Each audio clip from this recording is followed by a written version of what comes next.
माँ जी घर में कोई सब्जी नहीं है। कल दोपहर में आपने आलू टमाटर बनाने को कहा था, रात को प्याज की सब्जी बनवाई। आज क्या जुगाड़ लगाना है?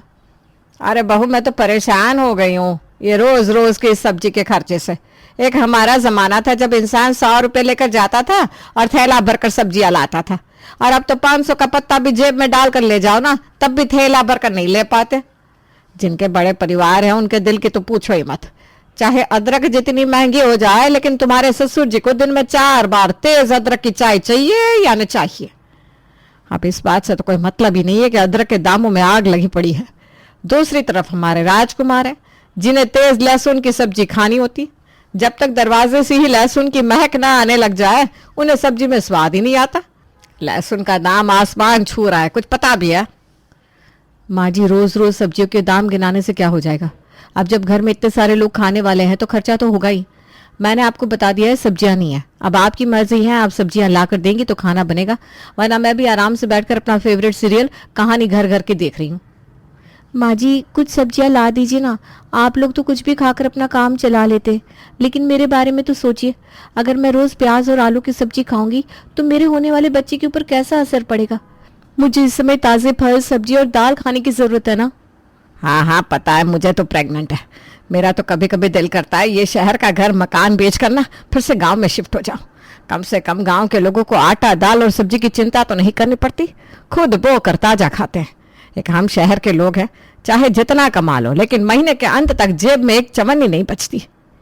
दामिनी अभी सब्जी और राशन के बढ़े हुए दाम पर प्रवचन दे ही रही थी कि तभी उसकी बहन शांति का उसके पास फोन आता है। और दामिनी, क्या हाल चाल है? बस दीदी सब ठीक ठाक है। आप सुनाइए, आपके क्या हाल है?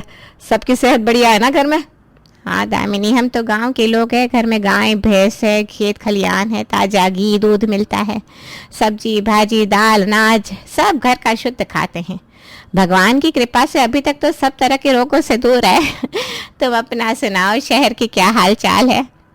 बस क्या बताए जी, शहर में रहे जरूर रहे, लेकिन हम परेशान हो गए हैं। एक तो हर चीज में इतनी मिलावट, ऊपर से महंगाई ने कमर तोड़ रखी है।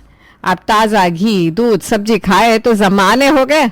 हम तो केमिकल को पका पका कर खा रहे हैं। अब ये केमिकल की सब्जी भाजी खा कर काहे की सेहत? बस चीजें चल रही है गाड़ी। मेरी बात मान, गांव चली आ कुछ दिन के लिए। यहाँ आकर शुद्ध घी दूध फल सब्जियां खा पी कर देख कैसे तेरी तबीयत एकदम दुरुस्त हो जाती है। बहन से बात करके जैसे ही दामिनी फोन रखती है, एक बार फिर सामने बहू लक्ष्मी आकर खड़ी हो जाती है। माँ जी कुछ सोचा आपने? सब्जी लाएंगी या फिर मैं भी रजाई में आराम से लेट जाऊं? क्या थोड़ी थोड़ी देर में सब्जी के लिए चली आती है? सुन ली मैंने तेरे रामायण के घर में सब्जी नहीं है। देख मेरे पास एक आइडिया है। अभी अभी मेरी जीजी का फोन आया था, उन्होंने हम सबको गांव बुलाया है। ऐसा करते हैं गांव चलते हैं, 2-4 दिन वहां पर रहेंगे और लौटते समय ना ढेर सारी सब्जियां बंधवा कर ले आएंगे। कम से कम कुछ दिन के लिए तो ये सब्जी खरीदने के बाद टल जाएगी। कैसी बात करती है माँ जी आप? अरे गांव जाकर कितने दिन की सब्जी ले आएंगी आप? सब्जी कोई बादाम काजू थोड़ी ना है जिसे सुखा कर डिब्बे में भर कर रख लेंगी। 2-4 दिन के बाद अपने आप खराब होनी शुरू हो जाएंगी। तू ना अकल से पैदल ही रहेगी हमेशा। अरे लहसुन प्याज आलू बोरी की बोरी खरीद लाते हैं लोग, कोई 2 दिन में थोड़ी ना खराब हो जाता है। और मुफ्त का मिल जाएगा वहां से, कम 2 महीने तो चला ही लेना। दामिनी बड़ी उम्मीद से बहन शांति के यहाँ गई थी कि 2-3 दिन मुफ्त की दावत उड़ाएगी और फिर उसके बाद 1-2 महीने की सब्जियां बंधवा कर ले आएगी। लेकिन क्या दामिनी की उम्मीद पर बहन शांति खरी उतरेगी या फिर अभी कहानी में ट्विस्ट आना बाकी है? जानने के लिए कहानी को पूरा देखना है गांव पहुंचने के बाद। दामिनी जीजा जी, आप सब लोग खाना खा लो, सफर में थकान हो गई होगी, उसके बाद आराम करना। क्या बनाया है आज खाने में? अपने खेत के भरवा बैंगन बनाया है, पसंद है ना? अरे वाह जीजी, भरवा बैंगन खाए मुझे ना एक जमाना हो गया, मुंह में पानी आ गया कसम से। दामिनी, उसके पति राम किशोर, बहू लक्ष्मी और बेटा विनोद सभी ने भर पेट भोजन किया। उसके बाद सभी सोने चले गए। हालांकि दामिनी तो पूरे 2 दिन रुकना चाहती थी, लेकिन अगले दिन सुबह ही विनोद के ऑफिस में एक जरूरी काम आ गया। माँ हमें तो आज ही निकलना होगा, जरूरी काम है ऑफिस में। अच्छा कोई नहीं बेटा, नौकरी से जरूरी तो और कुछ भी नहीं है। तू कहता है तो हम आज ही लौट जाते हैं। दामिनी वापस लौटने लगती है तो फिर जाकर धीरे से शांति से मिलती है। जी आपके खेत की सब्जियों में ना बड़ा स्वाद है, थोड़ी सी पैक करवा देना। अब यहाँ तो रुक नहीं पाएंगे, वहीं जाकर खा लेंगे। हाँ हाँ, क्यों नहीं। इस साल तो ज्यादा सब्जियां लगाई नहीं है, जो है मैं सब रखवा देती हूँ। शांति ने बड़े बड़े थैलों में भरकर सब्जियां दामिनी की गाड़ी में रखवा दी थी। कुछ देर बाद दामिनी वापस अपने शहर पहुंच चुकी थी। अरे बहू, जाकर गाड़ी में से सब्जियों के थैले निकाल कर लिया। देखे तो सही क्या क्या भिजवाया है दीदी ने। वेदिका तुम भी चलो ना, इतना वजन मैं अकेले तो लाऊंगी नहीं। क्या है बड़ी बहू? अरे वेदिका प्रेग्नेंट है, अब क्या ऐसी हालत में वो सब्जियों की भारी बैग उठाएगी? कुछ तो दिमाग लगा लिया करो भाई तुम। अच्छा ठीक है माँ जी, लाती हूँ मैं ही लेकर आती हूँ बस। बैग लाने के बाद माँ जी देखिए तो इस पे तो बस बैंगन ही बैंगन भरे हैं, और इस बैग में टमाटर और लहसुन। सत्यानाश, इतना पेट्रोल फूंक कर गांव गए और जीजी ने ये सब्जियां पकड़ा दी जो किसी काम की नहीं है। 10 रुपए किलो बिक रहे हैं टमाटर, और ये बैंगन, इससे तो जल्दी से कोई खाने को तैयार ही नहीं होता। बस ये लहसुन काम की चीज है, बाकी सब बेकार। लेकिन अगर मैंने बहू के सामने बैंगन देखकर टेढ़ा मुंह बनाया ना, तो इन दोनों को भी मौका मिल जाएगा और ये पूरा का पूरा बैंगन का थैला उठाकर कूड़े में फेंक देगी। अब जो सब्जी आ गई है उसे खाकर ही काम चला लेते हैं, कुछ दिन का तो खर्चा बचेगा। अरे वाह बहू, जीजी ने तो इतने सारे बैंगन दिए हैं। पे बैंगन देकर मेरे मुंह में तो पानी आ गया। तो ऐसा कर बेटा, अब जब तक ये बैंगन है ना, घर में बाजार से सब्जी लेकर आने का नाम मत लेना, अब बैंगन ही बनाना। ठीक है माँ जी, जैसा आप कहें बना देती हूँ ये बैंगन, मुझे क्या है। बड़ी बहू लक्ष्मी जाती है और आलू बैंगन की सब्जी बनाकर तैयार कर देती है। पहले दिन तो घर में सभी लोग जैसे तैसे आलू बैंगन की सब्जी खा लेते हैं। अगले दिन खाने में क्या बनाया है? बड़ी तेज भूख लग रही है, जल्दी से खाना लगा दो। आलू बैंगन बनाया है बाबूजी, आप बैठिए, भाभी रोटियां सेक रही है, मैं गर्मा गर्म लाकर आपको खिलाती हूँ। अरे बहू, कल भी तो आलू बैंगन बनाया था, आज फिर आलू बैंगन बना दिया। अरे भाई, बाजार में सब्जियां मिलने बंद हो गई है क्या? क्यों जी, क्यों मेरी बहू को बोली बोल रहे हो? सब्जी बनाई है ना उन्होंने, रोटी खाइए और अपने काम पर जाइए। रसोई में क्या बनेगा क्या नहीं, ये देखना आपका काम नहीं है। अरे भाई, मैंने तुम्हारी बहू को कहाँ कुछ कहा है। मैं तो बस ये कह रहा हूँ कि जब सब्जी बना ही रही थी तो फिर से बैंगन बनाने की क्या जरूरत थी, कुछ और बना लेती। रसोई के खर्च के नाम पर कौड़ियां पकड़ाते हो आप मुझे, और ख्वाब देख रहे हो शाही पनीर के। देखिए जी, घर में अगर 10 लोग हैं तो सबकी पसंद के हिसाब से खाना नहीं बन सकता। घर की औरतों को खाना घर में रहने वालों की पसंद से नहीं, रसोई का बजट देखकर बनाना पड़ता है। ये बात आप तीनों बाप बेटे जितनी जल्दी समझ लो, आप लोगों के लिए उतना ही अच्छा है। ये रोज रोज खाने में मिन मेक निकालने से कुछ नहीं होगा। जब तुम्हारी तनख्वाह बढ़ जाएगी ना, तब आना बहू से शाही पनीर और मलाई कोफ्ता खाने की डिमांड करने। अभी जितनी तनख्वाह है उसके हिसाब से ये आलू बैंगन ही मिलेगा। इतना कहकर दामिनी अपने कमरे में चली जाती है। एक बात बताओ बहू, ये वही बैंगन है क्या जो तुम्हारी सास की बहन ने बोरे में बंद करके दिए थे? बिल्कुल ठीक पकड़ा बाबूजी आपने, वही बैंगन है। और सासू माँ ने सख्त निर्देश दिए हैं कि जब तक ये बैंगन खत्म नहीं हो जाते घर में कोई और सब्जी बनेगी नहीं। पेड़ा गर्क हो जाए। अरे ये 2 वक्त बैंगन गले से नीचे नहीं उतर रहा, वो बोरा भर के बैंगन कौन खत्म करेगा?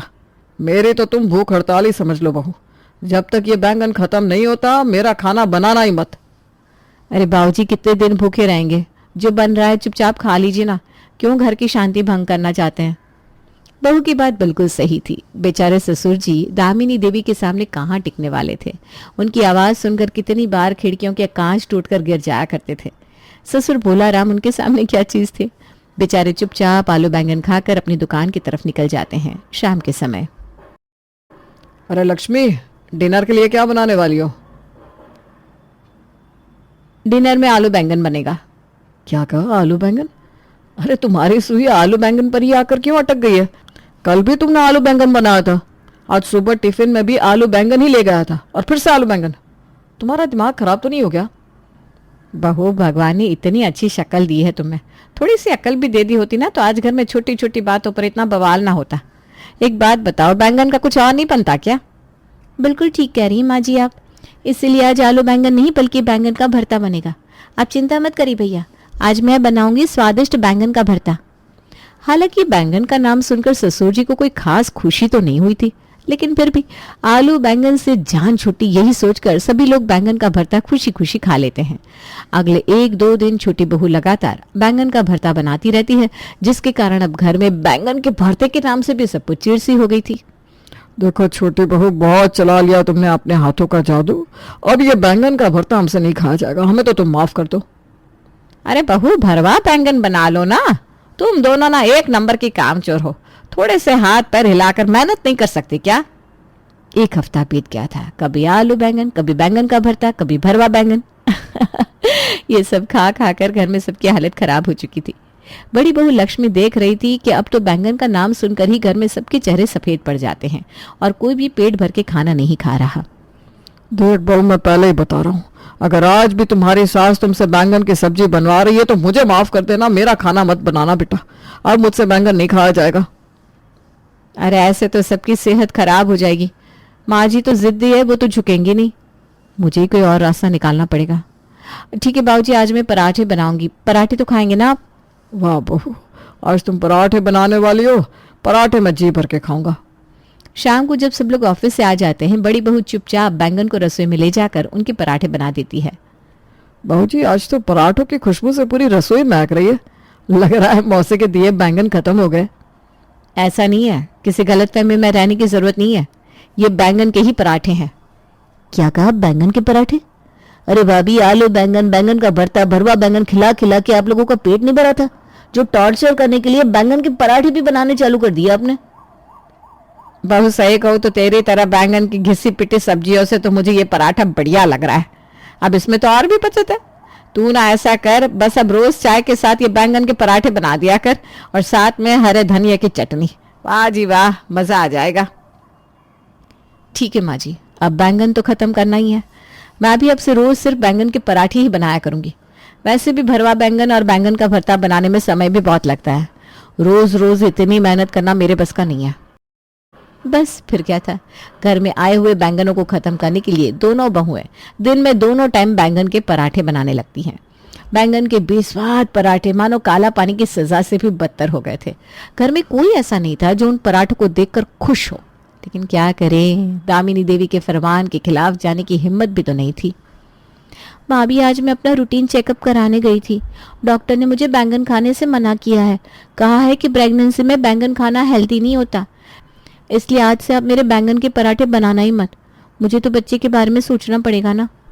देख वेदिका, माँ जी का फरमान तो तू जानती है ना, इसमें मैं कुछ नहीं कर सकती।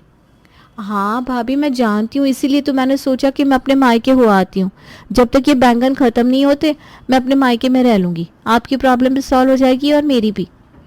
होने वाले बच्चे की आड़ लेकर छोटी बहू तो बैंगन से पीछा छुड़ाने के लिए अपने मायके की तरफ निकल गई, लेकिन बाकी लोगों को तो अभी भी बैंगन के पराठे ही खाने पड़ रहे थे। उसी दिन शाम को ससुर जी को दो लोग पकड़कर घर लेकर आते हैं। हाय हाय हाय हाय हाय। अरे क्या हो गया जी, इतना हाय हाय क्यों कर रहे हैं आप? ठीक तो है ना? अब क्या बताऊं भगवान, दुकान पर था और अचानक बड़े जोरों का दर्द उठ गया। आस पड़ोस के दुकानदार मुझे डॉक्टर के पास लेकर गए। डॉक्टर ने चेकअप करके बताया कि मुझे पथरी हो गई है। डॉक्टर का कहना है कि अब मैं बैंगन नहीं खा सकता। वैसे तो बहू, तेरे हाथ के बैंगन के पराठों का कोई जवाब नहीं, लेकिन क्या करूं, डॉक्टर की बात भी तो माननी पड़ेगी ना। अरे आप छोड़िए ना इन बैंगन के पराठों को, आप पहले अपनी सेहत का ख्याल रखिए। बहू, तुम्हारे बाबूजी को आज से बैंगन देने की कोई जरूरत नहीं है। माँ, आप सोच भी नहीं सकती ये मुफ्त के बैंगन हमें कितने भारी पड़ रहे हैं। आपको पता है, 3 दिन से मेरे गले में दर्द था। आज मैं डॉक्टर से चेकअप करा कर आया हूँ। डॉक्टर ने बोला मेरे गले के अंदर छाले हो गए और छालों का कारण कुछ और नहीं बल्कि आपका ये बैंगन है। डॉक्टर ने बताया कुछ लोगों को बैंगन से एलर्जी होती है और बैंगन के पराठे खाने से उनके मुंह और गले में छाले आ जाते हैं।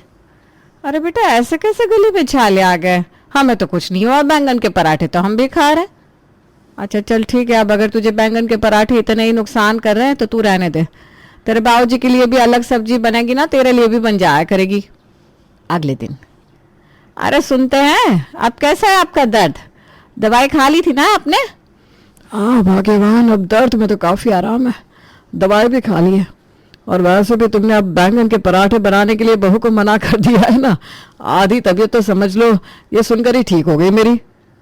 बाबूजी, मैंने देख लिया है, ये जो दवाइयाँ पथरी के नाम पर लाए ना, चूरण की गोलियां हैं जो एसिडिटी में खाई जाती है। ये बैंगन के पराठे से बचने के लिए झूठ बोल रहे हैं ना आप? अरे बेटा, क्यों भांडा फोड़ रही हो, चुप रहो ना। अब वो मैं क्या कह रहा था बेटा, अब जब मुझे बैंगन के पराठे नहीं खाने तो तुम ऐसा करो, आज मेरे लिए बढ़िया सा टमाटर का सूप और पालक पनीर बना दो। बहुत दिन हो गए कोई अच्छा खाना खाए हुए। तुम तो जानती हो पालक पनीर में जान बसती है मेरी। ऐसे कैसे पालक पनीर खाएंगे आप? लगता है डॉक्टर ने सही से जानकारी नहीं दी आपको। पथरी में सिर्फ बैंगन खाना मना नहीं होता, टमाटर और पालक खाना भी मना होता है। इसलिए आज से आपकी सब्जियों में ना टमाटर डलेगा ना पालक। बहू ऐसा कर अपने बाबूजी और छोटे के लिए ना बिना तड़के की मूंग दाल बना दे।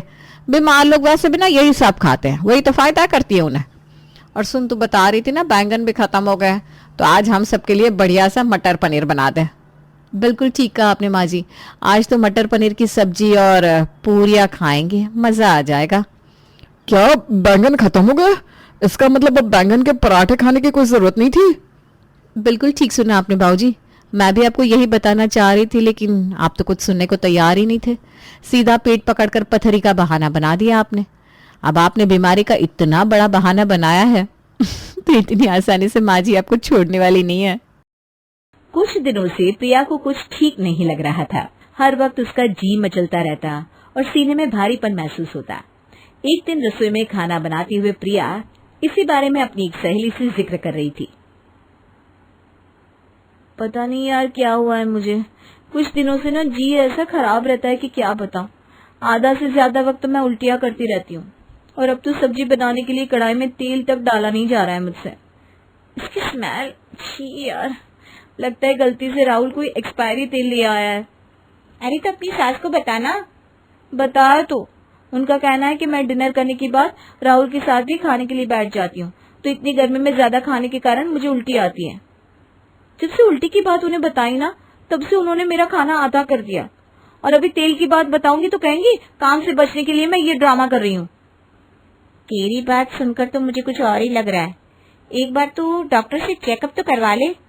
आई थिंक तुम प्रेग्नेंट हो, क्योंकि जब मैं प्रेग्नेंट थी तब मुझसे भी तेल की स्मेल बर्दाश्त नहीं होती थी। अरे हाँ यार, ये तो मैंने सोचा ही नहीं। घर के काम में इतनी फंसी रहती हूँ, बच्चे के बारे में सोचने तक का भी वक्त नहीं मिलता। मैं आज ही ना टेस्टिंग किट मंगवाकर चेक करती हूँ। ऑनलाइन प्रेगनेंसी टेस्ट की किट प्रिया अपने घर मंगवा लेती है। प्रिया शर्मा का घर यही है? किसी प्रिया का घर नहीं है ये मेरा घर है। प्रिया मेरी बहू है। बोलो क्या काम है? कौन है ये लड़का प्रिया? किसी को बुलाया है क्या तूने? वो मैंने कुछ ऑर्डर किया था मम्मी जी, वही आया होगा। दिन भर तो तुझे गैस हुई रहती है और फिर खाने को कुछ मंगवा लिया। फिर कहे कि मेरी तबीयत खराब रहती है, सीने में दर्द रहता है, मुझे डॉक्टर के पास ले चलो। इतनी गर्मी में इतना खाएगी तो सीना तो जलेगा ही ना। ममता की बात पर प्रिया कोई रिएक्शन नहीं देती और डिलीवरी बॉय से अपना पार्सल लेकर सीधा अपने कमरे में चली जाती है। 10 मिनट बाद ऑफिस जाने के लिए देर हो रही है मुझे, और ये प्रिया दरवाजा बंद करके बैठ गई। प्रिया! रोज तो ऐसा नहीं करती बहू, कहीं वो बाथरूम में बेहोश तो नहीं हो गई? जाकर देख, दरवाजा तोड़। आजकल उसकी तबीयत भी कुछ ठीक नहीं चल रही है। पिछले महीने ही तो नया दरवाजा लगा है, इतनी सी बात पर दरवाजा तोड़ देंगे क्या? आप भी ना, बाहर से खाना मंगवाया उसने, कमरे में बैठकर वही खाया होगा, सब निकाल रही होगी। मैंने पहले ही मना किया था बाहर का मत खाना, पर इनको तो लगता है मैं इनकी दुश्मन हूँ। इस मसले पर सभी अपनी अपनी टिप्पणियां दे रहे थे और तभी कमरे का दरवाजा खुलता है और शर्माती हुई प्रिया बाहर आती है। मुझे आप सबसे कुछ कहना था। अरे तो बोल देना, क्या बोलने वाली है, इतना वक्त क्यों ले रही है? तो शर्मा क्यों रही है बहू? कहीं तेरे माँ बाप ने इस उम्र में कोई खुशखबरी तो नहीं दे दी?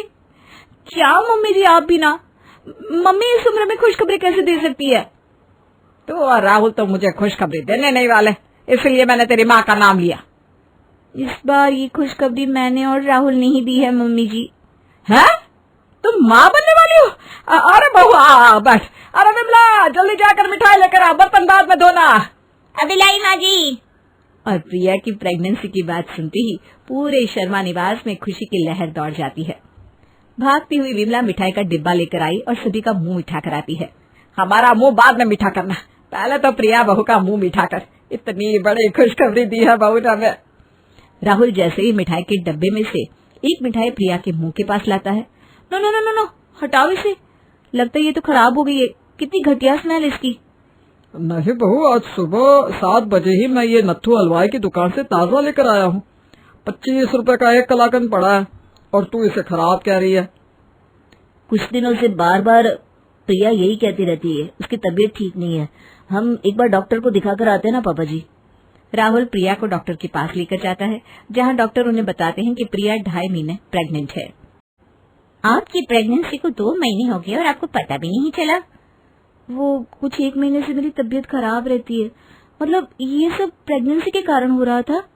जी बिल्कुल, प्रेगनेंसी के कारण कई हार्मोनल चेंजेस होते हैं बॉडी में, जिसमें होने वाली माँ के खाने की पसंद बदल जाती है।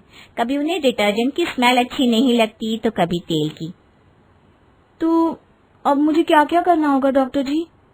मैं आपको एक फिजियोथेरेपिस्ट और डाइटिशियन सजेस्ट कर देती हूँ। वो आपको बताती रहेगी कि आपको क्या खाना है, क्या एक्सरसाइज करनी है। डॉक्टर से मिलकर प्रिया अपने घर आती है, पर जैसे ही वो घर में पहला कदम रखती है, उसे घी की महक आती है। छी! अब इस वक्त घी कौन निकाल रहा है? तू आ गई बहू। तेरे जाते ही मैंने घी निकालने की तैयारी शुरू कर दी थी। अब इसी घी से तेरे लिए मेवे के लड्डू बनाऊंगी, जिसे खाकर तेरे साथ साथ तेरे पेट में पल रहा तेरा बच्चा भी स्वस्थ हो जाएगा। प्रिया भागते हुए कमरे में चली जाती है और अपने कमरे का दरवाजा बंद कर लेती है। कुछ गलत बोला क्या बेटा मैंने? लड्डू ही तो खिलाना चाह रही थी अपनी बहू को। क्या उसके पेट में पल रहा बच्चा मेरा कुछ नहीं लगता? मैं भी तो दादी बनूंगी, लाड भी नहीं कर सकती क्या अपने बच्चे को? मैं तो बाहर गाड़ी पार्क कर रहा था। अब प्रिया कमरे में क्यों गई ये तो आप जाने। मम्मी मुझे ना ऑफिस के लिए लेट हो रहा है, मैं निकलता हूँ। राहुल और सुरेश अपने अपने काम पर निकल जाते हैं, दोनों सास बहू को घर पर छोड़कर। हॉल में बैठी प्रिया क्राइम एपिसोड्स देख रही थी, तभी वहां ममता आकर उसके बगल में बैठ जाती है। ये तो क्या देख रही है बहू? खून खराबा, चोरी डकैती। अभी देखिए ना मम्मी जी, बड़ा मजा आएगा। बहुत सस्पेंस है सीरियल में। इस लड़के ने किडनैपिंग की है एक बच्चे की, पर अब लगता है कि बच्चा इसी का है। पागल हो गई है क्या तू? अपने पेट में पल रहे बच्चे को ये सब दिखाएगी तू? अरे इस हालत में तुझे रामायण देखना चाहिए, भगवान का पाठ करना चाहिए। भजन कीर्तन लगा टीवी पर, बड़ी आई क्राइम सीरियल देखने वाली। अब मुझे स्ट्रेस क्यों दे रही है मम्मी जी? डॉक्टर ने मुझे कहा है कि वही चीज करो जो करने का तुम्हारा मन करे, फिर वो कैसी भी चीज हो तुम्हारे लिए पॉजिटिव इम्पैक्ट ही देगी। बात सुन इसकी विमला, लग रहा है दुनिया में पहली बार ये माँ बनी है। आज तक तो सभी औरतें बांझ ही घूम रही थी ना। तेरे पति को मैंने ही जना है, भूल गई क्या? और इस विमला को देख, बर्तन मांजती है लोगों के घरों में। जब इसका छोटा बेटा पेट में था ना, उस वक्त भी हमारे घर में ये बर्तन ही धो रही थी। उसी वक्त इसके पेट में दर्द उठाया, बर्तन धोते धोते बच्चा पैदा करने गई अस्पताल, और 5 मिनट भी नहीं लगा, फट से बच्चा हो गया। एक हाथ में अपने बच्चे को लिए वापस ये हमारे घर आई, बर्तन पूरे धोए और फिर कहीं अपने घर लौटी। क्या हो गया इसे? मर तो नहीं गई ना? अरे दिन भर इधर उधर की स्मेल सूंघती थी, पर मजाल है कि एक बार भी जी मचले इसका। ये तो तुम लोगों ने अपने शरीर को कमजोर करके रखा है, इसीलिए तो आजकल डॉक्टर औरतों का ऑपरेशन ही कर देते हैं, क्योंकि तुम लोगों में कलेजा ही नहीं बचा। इतने सब के बाद विमला का बच्चा कमजोर पैदा हो गया क्या? एक मुक्का मारेगा ना इसका बेटा, तू अभी गिर पड़ेगी यहीं के यहीं। मैं अपने कमरे में जाती हूँ मम्मी जी। सही बात क्या तो इनका मुंह सूज जाता है।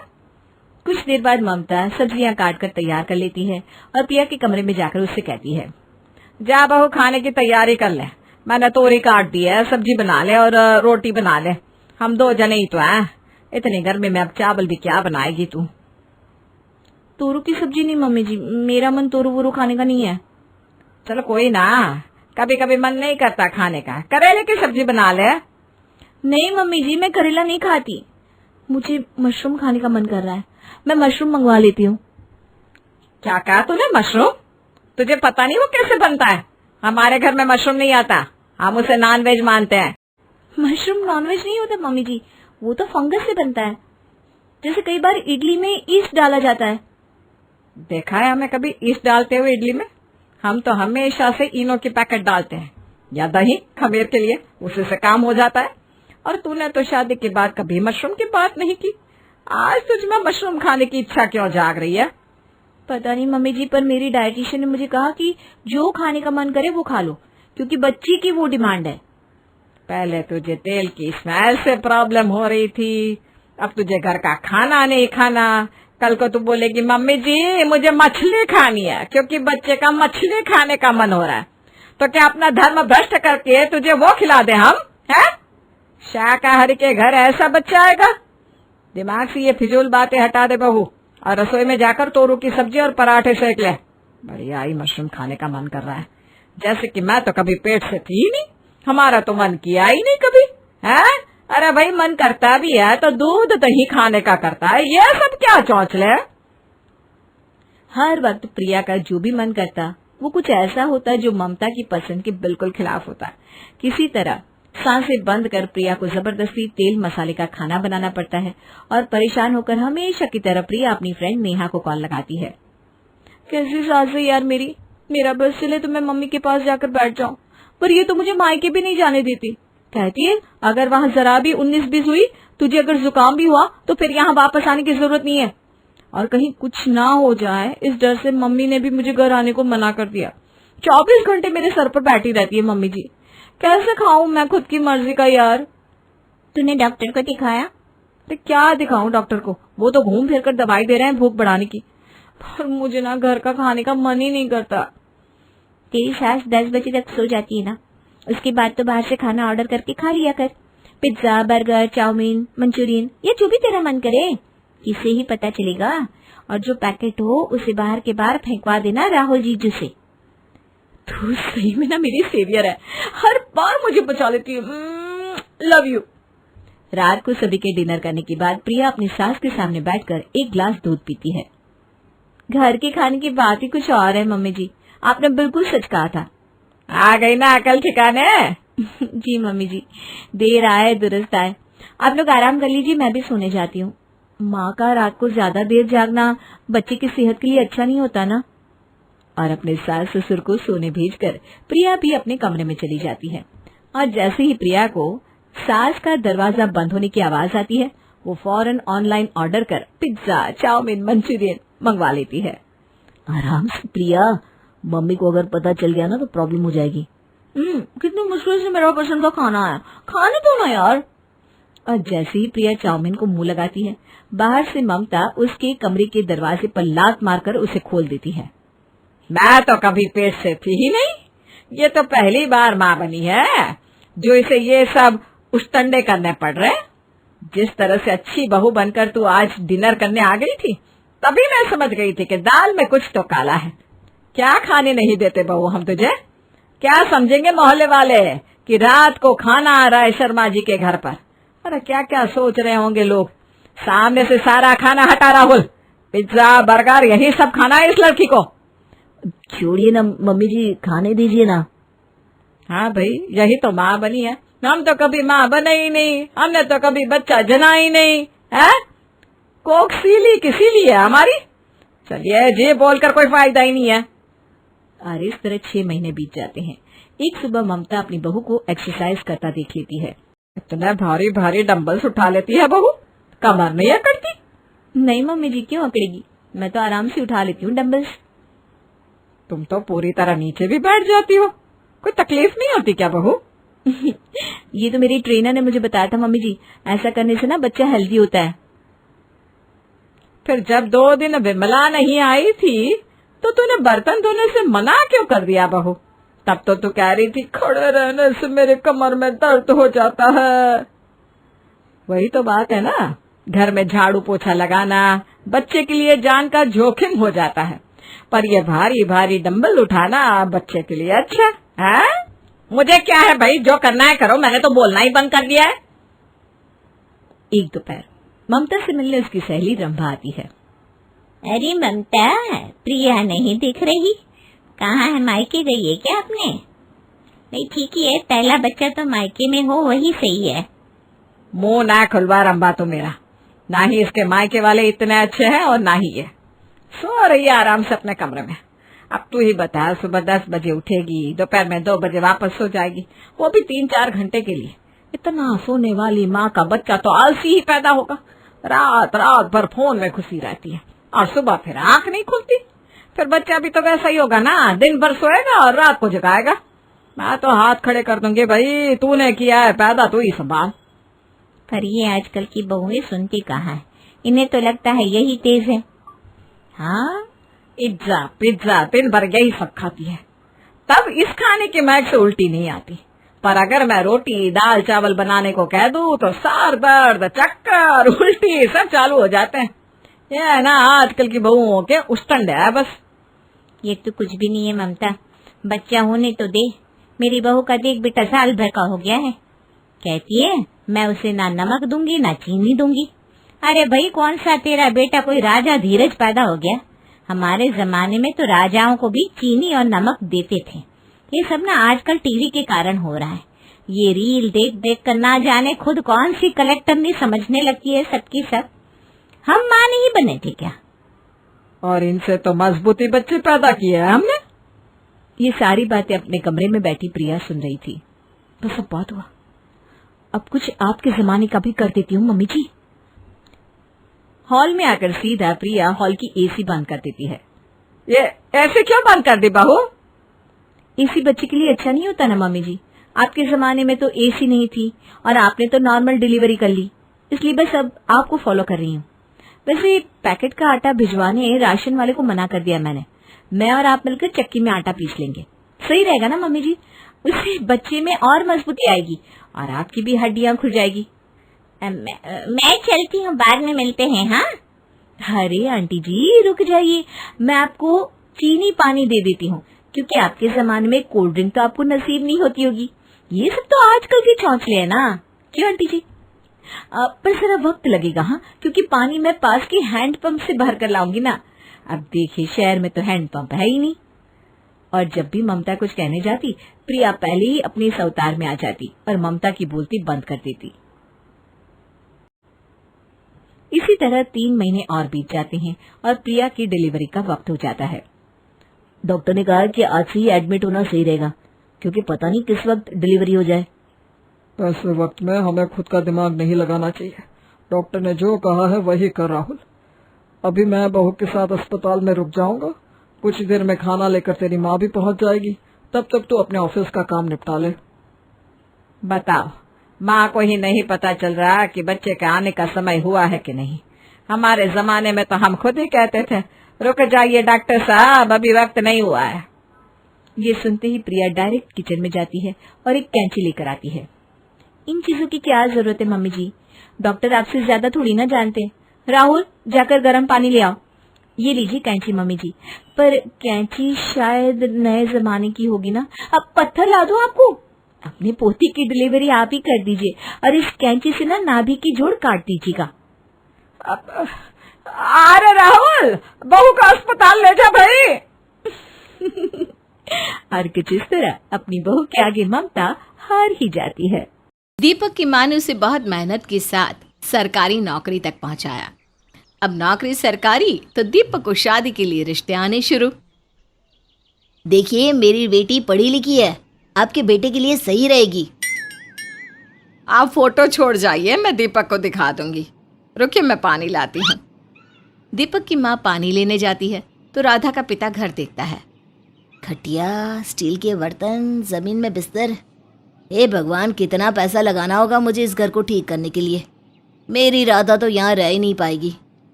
राधा के पिता आसपास देख रहे थे कि तभी दीपक की माँ आ जाती है। वो क्या है ना, दीपक के पिता का बहुत जल्दी ही देहांत हो गया था, तो मैंने ही सारा घर संभाला। अब या तो महंगे फर्नीचर लगा लेती या लड़का पढ़ा लेती। तभी घर आपको ऐसा लग रहा है। अरे वो तो मेरी बेटी आएगी तो कुछ तो लेकर आएगी। अरे नहीं नहीं, दीपक तो दहेज के खिलाफ है। अब तो वो अच्छी सरकारी नौकरी कर रहा है तो खुद ही सब बना लेगा। पिता को तो बस किसी भी हालत में सरकारी नौकरी कर रहे दीपक को दामाद बनाना था, तो उसने दीपक के घर आना जाना शुरू कर दिया और फाइनली दीपक की शादी राधा से हो जाती है। शादी के बाद माँ चाय देना जरा। माँ चाय लेकर आती है। अब तो राधा से मांगा कर, तेरी बीवी आ गई है। पूजा कर रही थी, पूजा से उठा कर ले आया। राधा कप देखती है, छोटे छोटे कप। ये कप तो मेले में मिलते हैं, 25 की 12। वही वाले है ना? हाँ बहू, यहाँ मेला लगता है ना कार्तिक में। मैं तो साल भर के कप उठा कर ले आती हूँ। साल भर के कप एक ही बार में? और क्या फायदा बार बार महंगे कप खरीदने का। सही तो है, इस बार मेले से तुम अपनी पसंद का कप ले आना। क्यों माँ? ठीक है, कप तो मैं ले आऊंगी, लेकिन मेले से नहीं। अच्छा वो क्या है ना, मेरी चाचा मामा की बेटी आने वाली है आज घर, तो आप मिलकर जाइए ना। अरे नहीं नहीं, आज तो मंत्री जी का दौरा है, जल्दी जाना होगा। ठीक है बेटा, तू जा, मैं खाना पैक कर देती हूँ। स्टील के डिब्बे में माँ टिफिन पैक करती है। ओहो, ऐसा लग रहा है कि कोई मजदूर का खाना पैक हुआ है। क्या माँ जी, आजकल तो इतने स्टाइलिश स्टाइलिश टिफिन आ रहे हैं। ये कोई ऐसा वैसा टिफिन बॉक्स नहीं है राधा, ये मेरे पिता का है, वो मजदूर ही तो थे। अरे लेकिन वो मजदूर थे ना, तुम तो सरकारी अफसर हो। हाँ बहू, लेकिन है तो उसे मजदूर का बेटा। वैसे भी बहू, हम लोगों का रहन सहन ऐसा ही है। खैर, पति चला जाता है और बहू की कजिन बहनें आ जाती हैं। हाय रे राधा, चाचू ने कोई फर्नीचर नहीं दिया तेरी शादी में? ये क्या है, जमीन पर बिस्तर क्यों लगा रखा है? और चादर तो देखो कौन सी वाली है। वो क्या है ना, इनकी नौकरी अभी तो लगी है, धीरे धीरे करके घर में चीजें आएंगी। अरे तो क्या हो गया, ईएमआई नहीं सुना क्या तेरे पति ने? क्या नहीं मिल जाता क्रेडिट कार्ड से? राधा को बहुत बुरा महसूस हो रहा था कि घर सच्ची पूरा गंवारों वाला लग रहा है, ना ट्यूबलाइट ना कोई फर्निशिंग। सास पानी लेकर आ जाती है, स्टील के ग्लास में पानी। माँ जी, कांच का ग्लास।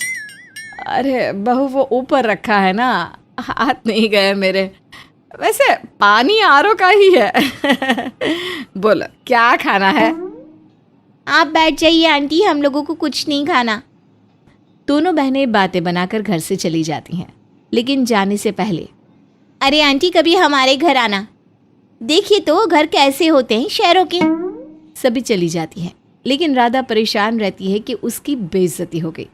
शाम को पति आता है तो, आई थी मेरी बहनें, कितनी बातें बनाकर गई हैं। अरे यार क्या है ये, तुम लोगों को सब्र नहीं है क्या? कर रहा हूं ना मैं, घर ठीक कर दूंगा। अरे मेरे पापा भी तो दे रहे थे, वही ले लेते। देखो राधा, अब क्या बोलूं, थोड़ा वक्त दो ना। वैसे क्या बोल रही थी तुम्हारी बहनें? राधा और दीपक के बीच अब आए दिन मन मुटाव रहने लगते हैं। राधा हर रोज घर पर क्लेश करने लगती है। वो दुखी होकर पिता को फोन करती है। पापा क्या है, पैसा ही कुछ नहीं होता है, इन लोगों को ना रहने का सुहूर है और ना ही किसी चीज का। मैं तो रोज क्लेश कर रही हूँ, जीना हराम कर दूंगी मैं इन लोगों का। मेरे हिसाब से अगर घर नहीं किया ना तो। अरे बेटा, ऐसा नहीं है, तेरी सास बहुत अच्छी है, उसने सारा जीवन दीपक को बनाने में लगा दिया। अब तो उनके अच्छे दिन आए हैं, रोज रोज घर पर क्लेश करना ठीक नहीं है। राधा सोचती है कि पापा से बात करके कोई फायदा नहीं है। वो माँ से बात करने की सोचती है कि तभी उसके घर उसकी चाचा की बेटी आ जाती है। कैसी हो राधा? मेरे बेटे का जन्मदिन है तो हम लोग मना रहे हैं, तो तू आना और आंटी और दीपक जीजू को भी लेकर आना, ठीक है?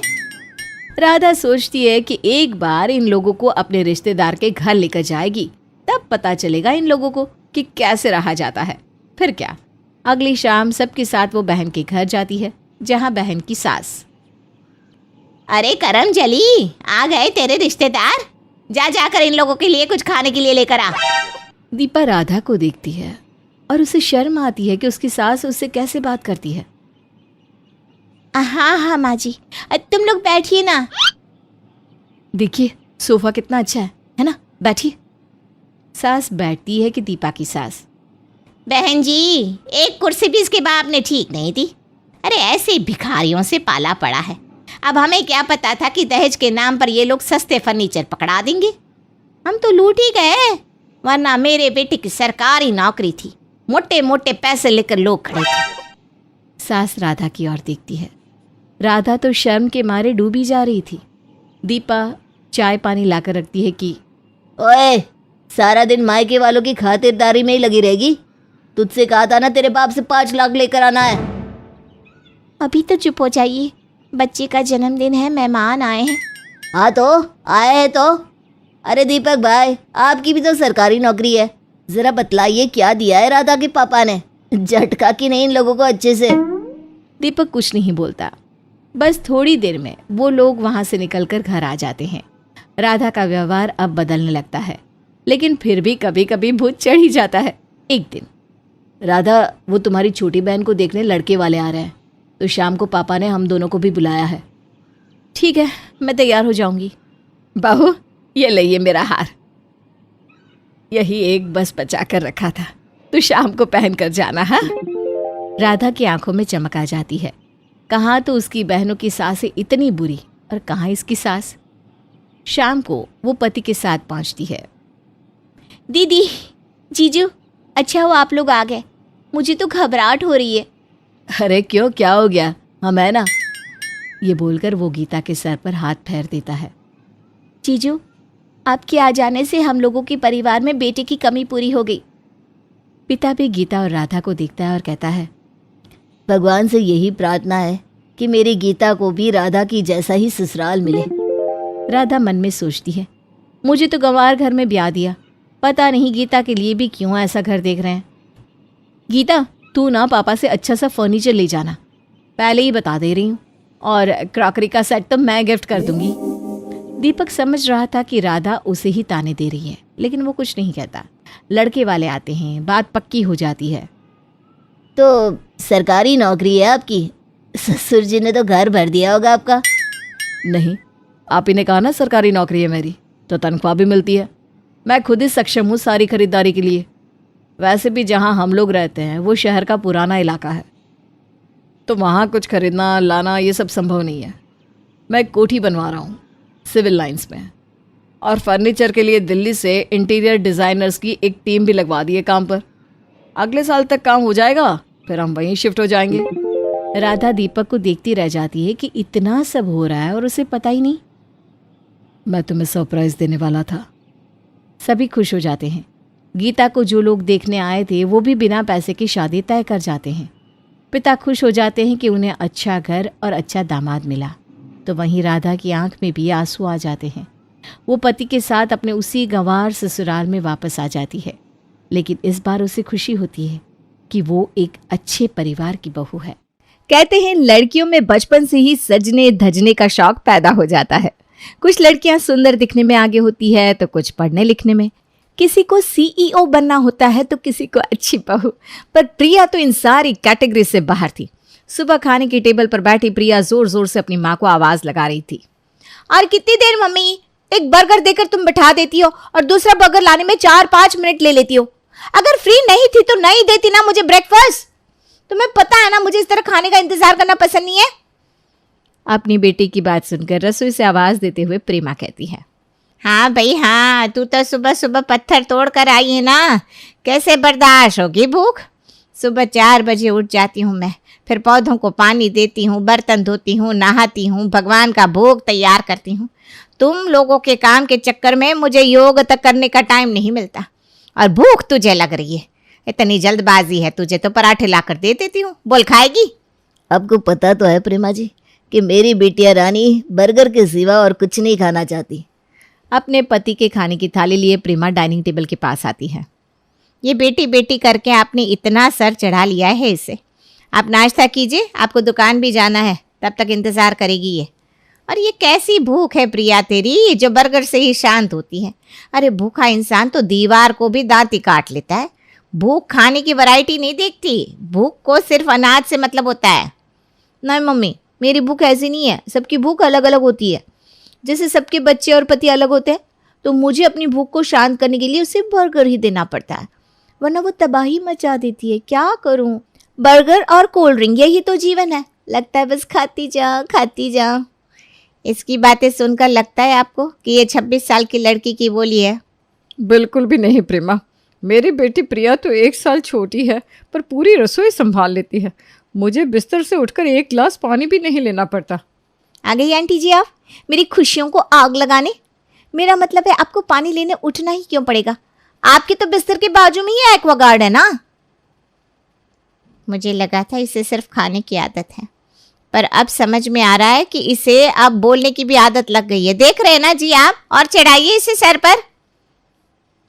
हमें कितने ही दिन सुनाएगी प्रेमा, आगे जाकर जब सास के सामने मुंह खोलेगी तो सास अपने आप इसे लाइन पर ला देगी।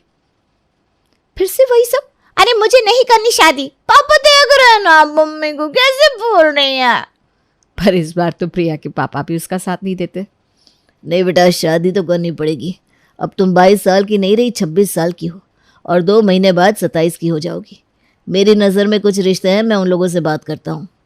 और प्रिया की मर्जी के खिलाफ उसके घर वाले उसके लिए रिश्ते देखना शुरू कर देते हैं। और ऐसा ही एक परिवार आज प्रिया को देखने आया था। तो बताओ बेटा, क्या क्या बना लेती हो तुम? मैं ये नहीं कहूँगी मेरी होने वाली मम्मी जी कि मैं किचन में जाकर कैमरे के सामने मुंह बना लेती हूँ, बिल्कुल भी नहीं। मैं बनाती हूँ दुनिया की बेस्ट आलू टिक्की बर्गर।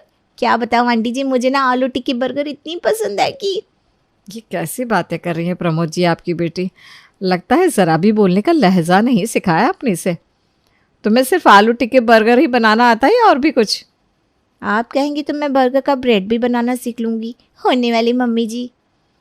अच्छा, आगे क्या सोचा है, क्या करना है तुम्हें? एक ब्रांड बनाना है, मियाओ बर्गर। क्या शर्मा जी, ये कैसे घर ले आया आप? इस लड़की को लेकर जाऊंगी क्या मैं अपने बेटे के लिए? दिन भर बस बर्गर के नाम पर हम लोगों को बनाएगी। देख लिया मैंने आपके दोस्तों को, एक मुँह पैसे खाकर भाग गया तो दूसरा अपनी पागल बेटी को हमारे पीछे लगाना चाह रहा है। अब जो देखना था हमने देख लिया, अब घर जाकर सोच समझकर हम आपको इस बारे में बता देंगे। भाई साहब नमस्ते। अरे नाश्ता तो करती जाइए बहन जी। आपकी बेटी की बातों से ही पेट भर गया, अब क्या नाश्ता करें बहन जी? जैसे ही सोनम वापस लौटती है, प्रिया की तो खटिया खड़ी कर देती है। देखिए, ऐसी अगर बात करेगी ये लड़के वालों से तो कभी कोई राजी नहीं होगा। मुझे तो कुछ समझ में नहीं आ रहा मैं क्या करूं। सुगंधा कहाँ है तू? और हमेशा की तरह प्रेमा अपनी पड़ोसन और चचेरी बहन सुगंधा के पास जाती है और उससे इस मामले में सलाह मशवरा करती है। ट्रेनिंग दे अपनी बेटी को चुप रहने की, लड़के वालों के सामने उसे बेस्ट बहू साबित कर दे। उसके बाद वो अपने ससुराल में कुछ भी करे, अपनी सास को जहर ही क्यों ना खिला दे। तुझे क्या, फिर तो जिम्मेदारी ससुराल वालों की हो जाएगी ना। बस तो विदाई तक सब कुछ संभाल ले, बाकी कैसे क्या करना है मैं तुझे बताती हूँ। और सुगंधा अपनी कड़ी निगरानी में एक स्क्रिप्ट तैयार करती है और प्रिया को रटवा देती है।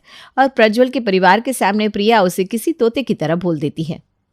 आजकल की बहुएं तो पता नहीं कैसे काम चोरी कर लेती है आंटी जी, मुझे तो समझ में नहीं आता। मैं तो रोज़ पापा के लिए खिचड़ी बनाती हूँ, मम्मी के लिए पूरी कचौड़ी, क्योंकि पापा को ज़रा सादा खाना पसंद है, पर मम्मी को ना चटपटा। अब एक ही खाना बनाकर सभी को परोस देना सही नहीं लगता ना। खाना अगर बनाना ही है तो क्यों ना सबकी मर्जी का बनाया जाए, और गृहिणी के लिए तो ये धर्म होता है ना।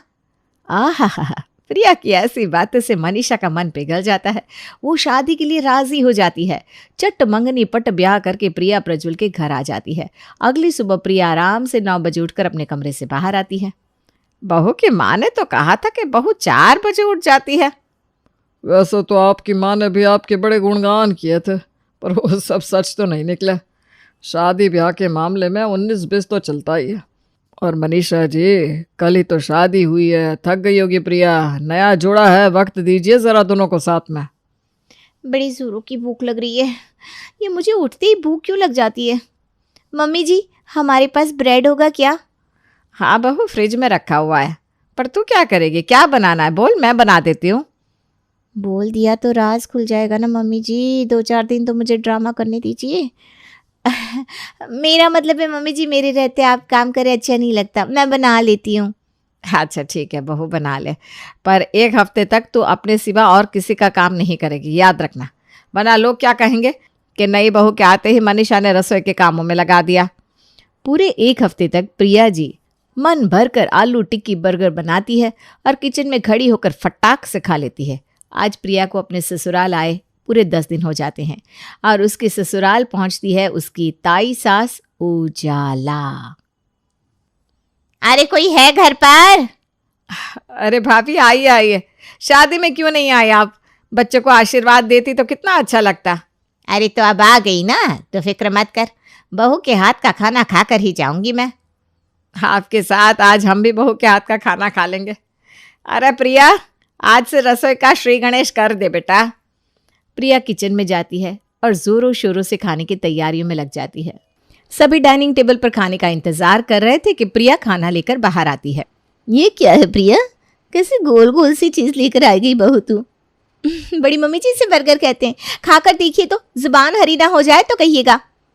उजाला जैसे ही आलू टिक्की बर्गर का एक बाइट लेती है, उसका तो मूड ही बन जाता है।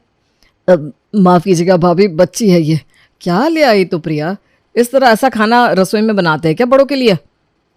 अरे तो चुप रहे, सुंदर, जमाना मॉडर्न है, तेरी बहू ने मॉडर्न डिश बनाई है। वाह वाह बहू, जीती रहे। क्या बर्गर बनाया है तूने, इसके अंदर तो आलू टिक्की भी है। ये डिश ना बस बाहर से विदेशी है, अंदर तो अपनी देसी टिक्की है। अरे खा खा मनीषा तू भी। प्रिया तो अपनी ताई सास से तारीफ सुनकर टेंशन फ्री हो जाती है। उजाला प्रिया के हाथ में 1001 रुपये देकर वापस लौट जाती है। पर ये तो नाश्ता था दोपहर के वक्त। मनीषा रसोई में आकर फ्रिज से पालक और पनीर निकालकर बाहर रखती है। प्रिया, दोपहर के खाने के लिए सब्जियां और पनीर निकाल दिए मैंने, देख लेना, संभाल लेगी ना?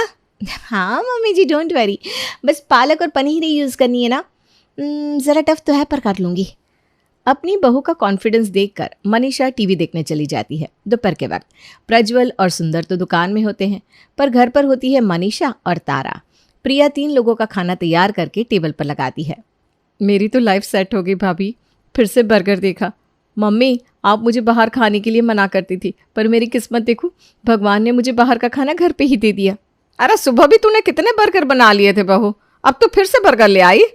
सुबह तो साहब ने भाभी थी इसलिए मैं कुछ बोल नहीं पाई, पर तुझे बता देती हूँ, मैं ये सब नहीं खाती। तूने पालक पनीर की सब्जी बनाई है ना, जा उसके साथ पराठे ले आ। क्या मम्मी जी, आप क्या मजाक कर रही हैं? पालक पनीर इस बर्गर के अंदर ही तो है, देखिए ज़रा। प्रिया बर्गर को खोलती है जिसके अंदर आलू की टिक्की होती है। एक तो तूने खाना नहीं बनाया, ऊपर से झूठ बोल रही है बहू। अरे ये तो हरे रंग की टिक्की है, इसमें पनीर क्यों चिपके हुआ है? क्योंकि ये पालक आलू पनीर की टिक्की है मम्मी जी। आपने ये तो नहीं बोला था कि बहू पालक पनीर बना लेना, आपने कहा था बहू मैंने सब्जी निकाल दी है तो दोपहर का खाना बना लेना, तो मैंने बना लिया। अरे सुबह भी तूने ये मैदे का बर्गर बना लिया था, अभी फिर से तू बर्गर लेकर आ गई। तुझे खाना वाना बनाना आता है कि नहीं? नहीं ना मम्मी जी, मुझे खाना बनाना नहीं आता, मैं तो सिर्फ बर्गर बनाती हूँ। ये सुनते ही मनीषा का पारा चढ़ जाता है। वो सीधा अपनी समधन को फोन लगाती है। ये मैं क्या सुन रही हूँ समधन जी? आपने कहा था मेरी बेटी दुनिया के सारे डिशेस बना लेती है, पर यहाँ तो वो 2 वक्त से मुझे बर्गर खिला रही है। हमारे पास थी तब तो मेरी बेटी 56 प्रकार के व्यंजन बना लेती थी, वहाँ जाकर उससे क्या हो गया? वैसे ये मैं कैसे बता सकती हूँ समधन जी, अब जो भी बनाए प्रिया उसमें मैं क्या कर सकती हूँ। अब तो वो आपकी बहू हो चुकी है, तो ये आपकी प्रॉब्लम है, आप खुद ही सलटिए। मेरे यहाँ से तो आप बिल्कुल परफेक्ट बहू लेकर गए थे, अब वहाँ जाकर आपने उसके साथ क्या किया है जो ये बर्गर वगैरह बना रही है, मैं कैसे जानूँ? और अपना पल्ला झाड़कर प्रेमा फोन रख देती है। खा लीजिए ना मम्मी जी, और वैसे भी ये हेल्दी है, इसमें पनीर है, पालक भी है। अच्छा आपको अच्छा नहीं लग रहा, मैं खा लेती हूँ बस। हाँ हाँ तू ही खा लेगी, अपने हिसाब से ही तो खाना बनाया है तूने। अब आगे से बर्गर वर्गर मेरे लिए बनाने की जरूरत नहीं है, मैं अपना खाना खुद बना लूंगी। मनीषा रसोई में जाकर अपने खाने की तैयारी करने लगती है कि खिड़की से पड़ोसन सुषमा उसे देख लेती है। अरे हो गया मनीषा, और कितने दिन जगत माता बनेगी? तो प्रिया की सास है ना, उसकी माँ नहीं, अब घुसा दे उसे रसोई में। अरे आज सुबह घुसाया था मैंने, और उसका अफसोस अभी भी कर रही हूँ, क्योंकि मेरी बहू को बर्गर के सिवा कुछ भी बनाना नहीं आता, तो कैसे खाऊंगी मैं? तेरी बहू भी सेम ड्रामा कर रही है। अरे रे, ये आजकल की लड़कियों को हो क्या गया है? और मनीषा, ये शस्त्र है बहुओं का कि हर बात पर कहे कि मम्मी जी मुझे कुछ बनाना नहीं आता, फिर हार कर सास खुद रसोई में जाए। ये गलती बिल्कुल भी मत करना मनीषा। कब तक रोटियां बनाएगी तू? जिसकी जितनी सेवा करनी थी तूने कर दी। अब तेरी बहू भले तुझे नमक रोटी क्यों ना दे, तू वही खा ले, पर तू काम मत कर। अब सुषमा तो मनीषा को तीसरी ही पट्टी पढ़ा देती है। सब्जी काटते काटते मनीषा रुक जाती है और हॉल में आकर अपनी बहू के बनाए हुए बर्गर खा लेती है। तुझे क्या लगा बहू, तू ये ड्रामा करके मुझसे काम करवा लेगी? पर इतनी बेवकूफ़ मैं नहीं हूँ। रात के वक्त सुंदर और प्रज्वल दुकान से वापस आते हैं। अपने पति और ससुर को बर्गर खिलाने के लिए प्रिया बड़ी उत्सुक थी। जैसे ही सभी टेबल पर बैठते हैं, पेश होती है आलू पपीते की टिक्की बर्गर। ये क्या है प्रिया? किसी चीज़ की हद होती है। अगर हम सब तीनों टाइम ये मैदे का बर्गर खाएंगे तो हमारे पेट की क्या हालत होगी? पापा मम्मी की उम्र है क्या इन चीज़ों को पचाने की? यह कहकर गुस्से से बिना खाए प्रज्वल कमरे में चला जाता है। इस बात का प्रिया को बड़ा दुख होता है, पर वो रुकती नहीं। अब वो आटे का बर्गर बनाना शुरू करती है। फिर बर्गर? अरे बहू, मैदा खा खा कर मेरी अतड़ियों में मैदा चिपक जाएगा। हाँ भाभी, मेरे जिम जाने का भी क्या ही फायदा? अगर मैं इतना मैदा खाऊंगी तो पेट बाहर आ जाएगा। अरे ऐसा ना हो, इसलिए मैंने ये पौष्टिक आलू टिक्की बर्गर बनाया है। इसका ब्रेड ना घर पर ही आटे से बनाया है मैंने, उससे फर्मेंट भी किया और बिल्कुल मार्केट के ब्रेड जैसा ही तैयार हो गया। अब चक्कर देखिए तो सही पापा जी, अंदर में ना टिक्की में आलू के साथ मैंने ग्रीन वेजिटेबल्स भी डाले, beans, capsicum, coriander leaves, garlic, onion सब है, साथ में दाल और धनिया की चटनी भी है। तू इतनी मेहनत करती है पर खाना नहीं बनाती। सुनिए, ये बर्गर ना दाल रोटी के बराबर ही है, खा लीजिए। भले ही प्रिया को बर्गर के अलावा कुछ बनाना ना आता हो, पर यह दिमाग तो सही लगा लेती है। अगर यही बर्गर सभी बच्चों की माएँ उन्हें खिलाने लगे तो बच्चे भी खुश हो जाए और माँ भी। प्रिया भले ही खाने में कुछ और बनाए ना बनाए, पर वो बर्गर की ही दुनिया भर की वैरायटी बना दिया करती। जैसे कि अपनी ननद के लिए एयर फ्राइड बीटरूट आलू टिक्की बर्गर, अपने पति के लिए उसकी फेवरेट आलू करेले टिक्की बर्गर, और न जाने क्या क्या, जिसे देखकर अब मनीषा का डाउट खत्म होने लगा था। जिस सिलसिले में सुषमा को अपने घर बुलाकर वो उससे बात करती है। यह लड़की ना दूसरे ही दिमाग की है सुषमा। अगर इससे काम से बचना होता तो ये क्यों 12-12 घंटे रसोई में बर्गर की वैरायटीज़ बनाती रहती। जिससे काम से बचना होगा वो तो रसोई में जाना ही नहीं चाहेगा।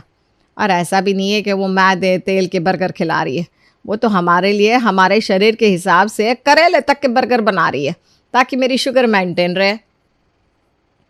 हाँ मनीषा, तू बिल्कुल ठीक कह रही है। मैंने प्रिया को ना ज़्यादा ही गलत समझ लिया। शायद उसे आलू टिक्की बर्गर के अलावा कुछ बनाना नहीं आता। तू एक काम कर, उसके बर्गर टिक्की की दुकान खोल दे, घर बैठे कमाई भी हो जाएगी। चल मैं चलती हूँ, वो मेरी बहू वीडियो बनाती है ना, तो मुझे कैमरा पकड़ के खड़ा भी होना है। प्रज्वल दुकान से निकल रहा था कि सुषमा की बात उसके कान में पड़ती है और उसके दिमाग के आइडिया को रास्ता मिल जाता है। वो सीधा प्रिया के पास जाता है और कहता है, मैंने भी दुनिया घूमी है और दुनिया की सारी वैरायटी के बर्गर खाए हैं, पर जिस हिसाब से तुम बर्गर बनाती हो शायद ही कोई बनाता होगा। तो इंस्टाग्राम पर कोई पेज क्यों नहीं खोलती तुम? तुम्हारा खुद का ब्रांड शायद चल पड़े। यही तो मेरा सपना था प्रज्वल, मियाओ बर्गर। प्रिया स्विगी पर खुद के इस नाम को एक क्लाउड किचन की तरह रजिस्टर कर देती है और ऑर्डर लेना शुरू कर देती है। रोज़ रोज़ उसे इतने ऑर्डर मिलने लगते हैं जिसका तो कुछ कहना ही नहीं, और यहाँ तक कि अगल बगल वाले तो रसोई की खिड़की से ही उससे पार्सल लेना शुरू कर देते हैं। अरे बहू, मुझे पहले दे दे, मेरा पोता कब से रो रहा है। सब्जी वाला देना ताकि उसकी तबीयत खराब ना हो। अब तो आस पड़ोस हर जगह सिर्फ प्रिया प्रिया प्रिया के नाम के ही गुणगान हो रहे थे। कमाई के एक हफ्ते बाद प्रिया 30,000 रुपये अपनी सास के हाथ पर रखते हुए कहती है, मैंने ज़िंदगी में एक फूटी कौड़ी नहीं कमाई मम्मी जी, ये मेरी पहली कमाई है जो मैं आपको देती हूँ। 10,000 रुपये मैंने खुद के लिए रखे हैं, क्योंकि उस 10,000 में से मैंने हमारे घर के लिए कूक रख ली है, जिससे आप सबको आपके मन का खाना मिल सके। अपनी बहू का मन देखकर मनीषा की आंखों से आंसू आ जाते हैं और वो अपनी बहू को गले लगा लेती है। आप भी क्या खुशी के मौके पर आंसू बहा रहे हैं। ज़रा देखिए, बहू के इंस्टाग्राम पर कितने फॉलोअर्स हो गए, 1 लाख। 2 रिपोर्टर से बात हुई मेरी, वो लोग यहाँ आकर बहू का इंटरव्यू लेना चाहते हैं। जीती रहे बहू, हमारे घर में जो किसी ने नहीं किया वो तूने कर दिखाया। प्रिया अपना बिजनेस सेटअप कर लेती है और अपनी कमाई से रसोई का काम कुक को सौंप देती है। प्रज्वल का दिमाग लगाना इतना काम करता है कि प्रिया का आलू टिक्की बर्गर पूरे शहर में फेमस हो जाता है।